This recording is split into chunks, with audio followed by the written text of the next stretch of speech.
પણ તમે એટેન્શન ને કોઈ દી જોયું છે? તો કે એટેન્શન ને જોવાની ટ્રાય જ નથી કરી. હવે આ એટેન્શન ને તમે નહીં જાણ્યું હોય તો જળ વસ્તુ તમારાથી જુદી છે એનું ભાન કેવી રીતે થશે? આ વિચાર છે એ જળ વસ્તુ છે, આ ફિઝિકલ બોડી છે એ જળ વસ્તુ છે, તો એનો નકાર કેવી રીતે કરી શકાશે? તમે મને જાણ્યું નથી તો કેવી રીતે કરી શકો? એમ કે તમે ખુશ રહેવા માંગો છો શબ્દ મૂકીને, કે આ હાજરી ને આ વિચાર ને એમ કહીને તમે ખુશ રહેવા માંગો છો? આપણી જાતને આપણે છેતરવા માંગીએ છીએ, આપણે એને અડતા નથી, એને સમજતા નથી, એના તરફ પ્રેમ બતાવતા નથી, એને ઓપન કરવા માટે આપણી અંદર તીવ્રતા નથી, એટલે આપણે આપણને છેતરીએ છીએ અને શબ્દ અને વિચારના જગતમાં જ જીવવા માંગીએ છીએ કે એની બહાર નથી જવા માંગતા.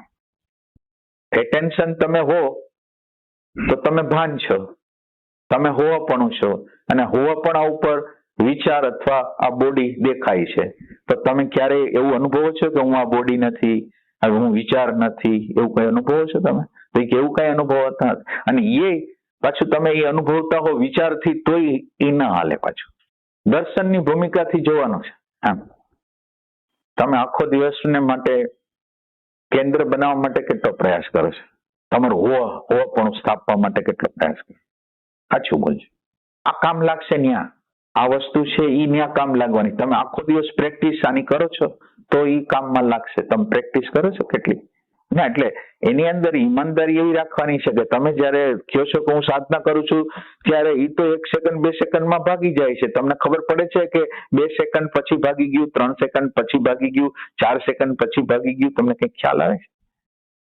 એટલે આની અંદર તમે ભેદ નહીં પાડો ને એટેન્શન અને વિચાર વચ્ચે, પ્રકૃતિ વિશે આમ ભેદ નહીં કરો ને તો તમારી યાત્રા ચાલુ નહીં થાય. તમને એમ લાગશે કે હું હાલું છું, પણ હાલવાની યાત્રા તો આ બેનો નિશ્ચય ન થાય ત્યાં લગીને આગળ ગાડું જશે નહીં. આમ પ્રતિક્ષણે તમારી આગળ જે એટેન્શન છે એનાથી તમે પરિચિત નથી ને, એટલે તમે આખી રચનાને જાણો. તમારી હાજરી આવે એટલે આપણી અંદરના બોડી બ્રેઇન સિસ્ટમ કામ કરવા માંડે. હાજરી ન હોય તો બોડી બ્રેઇન સિસ્ટમ કાંઈ ના કરી શકે.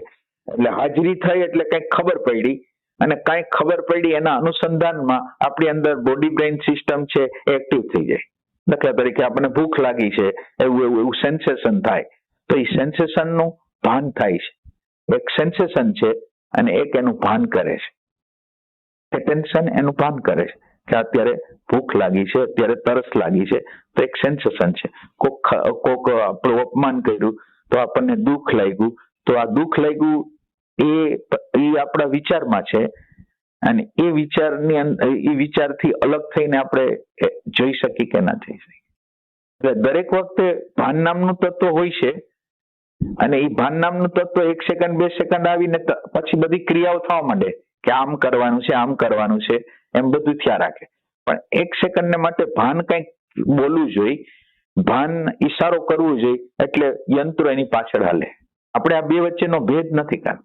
કોઈ આવ્યા અને તમે એને આદર આપો છો, તો એ કોઈ આવ્યા એની ખબર તમને પડે છે, એના પછી તમે આદરની આખી પ્રક્રિયા છે એ પ્રકૃતિની છે. પણ તમે જોયા પછી તમને ખ્યાલ આવી ગયો કે આ આપણા આ છે, એટલે ફ્રેક્શન ઓફ સેકન્ડ ની અંદર આ બધી ખબર પડી ગઈ, અને પછી આ યંત્ર એની રીતે ચાલવા માંડ્યું. એટલે 2 પ્રોસેસ થાય છે. એટલે વિચારની આખું એમાં જ્ઞાન તંતુ થી માંડીને બધા લોકો એમાં હિસ્સો લે છે, મેસેજ જાય છે, ને પછી એની ક્રિયાઓ કરે છે. આ બધી પ્રોસેસ થાય છે, પણ પેલા ભાન, પછી આ બધી પ્રોસેસ. તો આ ભાનને જોવાનું છે. ને હવે તમારે માનો કે તમે એમ કહો છો કે અઘરું છે, અઘરું નથી. ખાલી તમારે